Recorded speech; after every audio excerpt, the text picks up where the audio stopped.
Ben, les effets premiers, c'est l'alternance jour et nuit. Ils perdent l'alternance jour et nuit. Puisque, en fait, quand ils se déconnectent, la partie continue. Ils ne veulent pas se déconnecter, puisqu'ils veulent continuer. Donc, du coup, ils jouent, ils perdent l'alternance des jours et des nuits. Les rythmes de sommeil sont impactés négativement. Et ça, c'est très mauvais sur le plan physiologique. Hein, et psychologique, bien sûr, mais physiologique. Hein. La question alimentaire, puisqu'en fait, bon, du coup, ils n'ont plus d'exercice physique réel, puisqu'ils sont constamment et puis ils mangent n'importe quoi. Donc du coup, il y a des problèmes de surpoids qui se posent. Et puis un désinvestissement du corps. Ils ne savent plus. Voilà.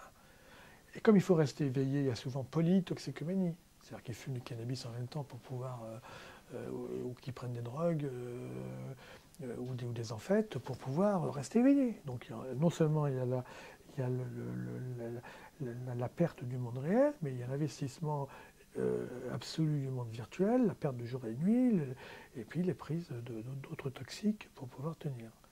Au bout du compte, hein, ça vous donne un tableau clinique qui est quand même pas très réjouissant. Ils vont pas bien.